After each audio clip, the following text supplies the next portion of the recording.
So we are finally tackling the verbal reasoning section of the UCAT. Hi everyone, welcome back to my channel, Raina on the Cusp. My name is Raina.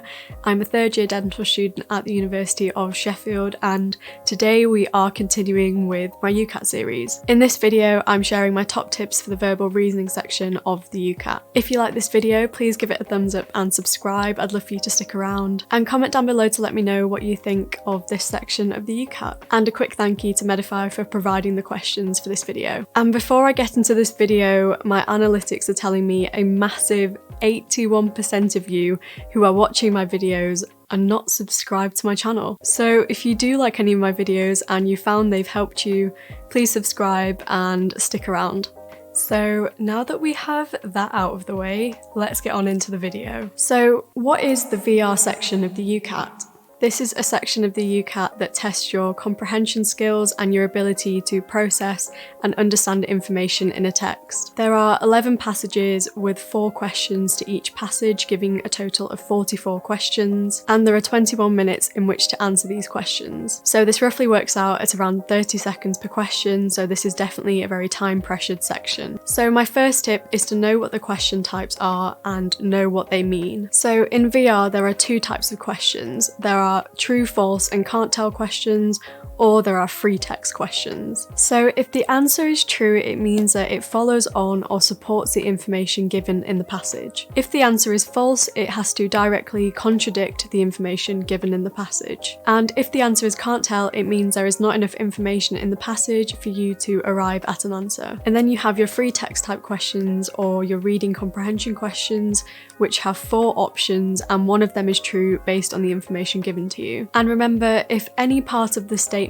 is false, that means the whole statement is false, and if it's true, it has to be entirely true. So my second tip is to target keywords from the question. This is a little bit of a controversial one, as some people do say you should skim the whole passage first, or others say that you should target keywords first. However, personally, the method that worked for me was targeting keywords first, as I found that this just saved so much more time. I personally think reading the passage just takes too long. So what kind of words make good keywords? This is anything like numbers, like any dates, ages, years, or any words with capital letters such as names, places, countries, etc. The main thing is that a good keyword shouldn't come up too frequently in the text so that it's easy to find. And just remember that a keyword could also be written in a slightly different way in the passage, so do be careful with that. And also the keyword could appear a few times throughout the passage, so do remember to check for that as well. However, sometimes targeting the keyword doesn't always work. You might come across questions where it's just not easy to pick a unique word. So in situations like this, I would recommend quickly scanning a passage and trying to process as much information as you can. So I've got a question here from the Medify question bank to back up what I was saying about reading the question first and then picking a keyword from it. Once again, thank you to Medify for giving me access to these questions. So I will put this question up on the screen so you can see what I'm looking at. And if you want to read the question and have a go at it, just pause the screen. So the question is, BAC of 0.03% to 0.12% always causes euphoria, decreased anxiety, a flushed, red appearance in the face and impaired judgment. So in a question like this, immediately my eyes are drawn to the word BAC and 0.03% to 0.12%.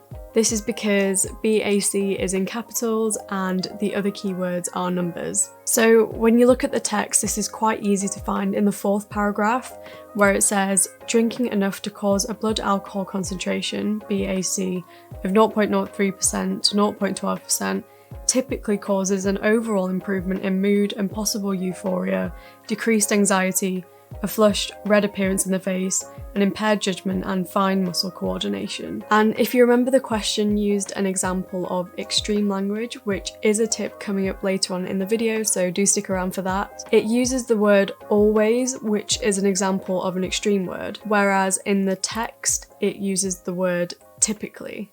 Therefore, we can't say that a BAC of 0.03% to 0.12% always causes these symptoms, so therefore the answer here is false. And I will leave the answer from Medify up on the screen now so you can have a look at it as well. So my third tip is don't be afraid to use the answer can't tell. It's there for a reason, and if you just can't find the information in the text to support either true or false, then you can definitely use can't tell. I think I ended up using can't tell quite a lot on the day, so it's definitely not there to trip you out. Remember to use this if you can't find any information in the text that supports either true or false. So my fourth tip is to practice your speed reading or your scanning skills. Verbal reasoning does involve processing fairly large amounts of text and understanding the concepts in this piece of text. And when you have roughly 28 to 30 seconds to do this, it can get quite overwhelming. You need to be able to train your eyes to quickly scan through a passage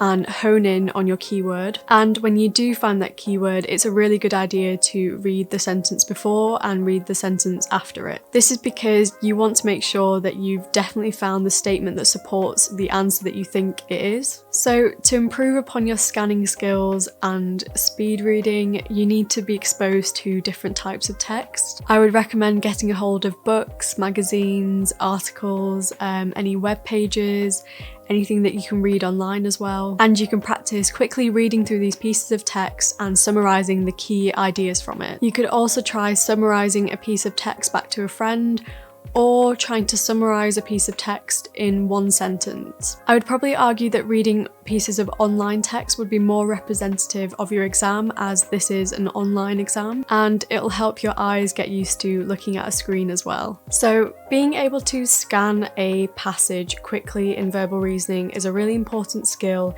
to get a feel for the text. I've got another question here from Medify to show you exactly why this is such an important skill. So you can see on the screen this question says, the following passage aims to. For questions like these, it's really important to get a feel of the whole passage and not just a certain bit of it. So therefore it becomes really important to be able to quickly scan a piece of text and get a feel for the writing. And especially in a text like this, which is quite chunky and it's only divided up into 2 paragraphs. I would personally find this text quite hard to digest in an exam situation. I think it's quite hard on the eyes. So practicing questions like this where the text isn't broken up as much is really important. So if you want to pause the question now and have a go at scanning the passage, and then we can have a look at the answer. So let's look at each of the answers in turn. The first option is provide detail on the division of healthcare in the UK. So this option is a little bit sneaky as it's referring to the UK, however the passage is only referring to England, so therefore it's not this one.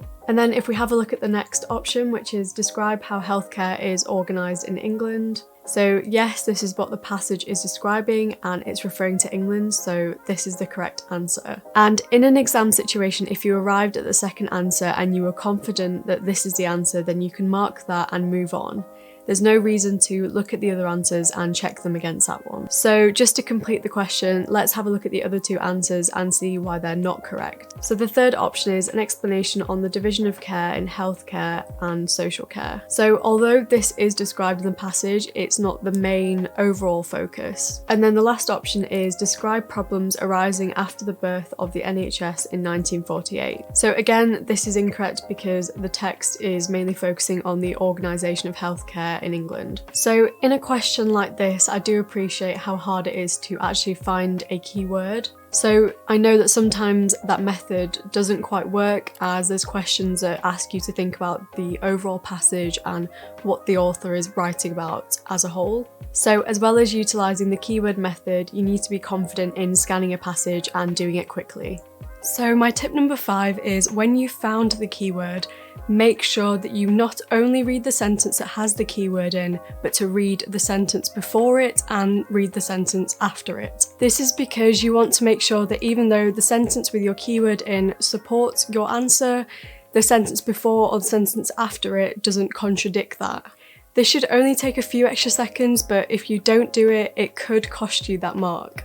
And like I said in tip number 2 when I spoke about finding a keyword, make sure you also scan the passage to see if that keyword comes up anywhere else. So I know that this might take a little bit of extra time, but as well as maintaining speed, you need to think about maintaining accuracy as well. My next tip is to never use any outside knowledge or information. You only want to use the information that has been presented to you in the text in front of you. So for example, if the passage says bananas are blue, then bananas are blue. Even though you and me, we both know that bananas are in fact yellow. It can be really tempting to use your own knowledge when you're answering questions. I know I was guilty of this in the beginning, and I definitely find my own thoughts and opinions creeping in, but you just have to be careful. And just remember, all questions are always based on the information that's given to you, and you don't need any outside knowledge to answer them. So my tip number 6 is to watch out for extreme language. Here I've got another question again from the Medify question bank to show you why this tip is important. So pause the screen if you want to read this question and have a go at it. As you can see here, we've got a text about REM sleep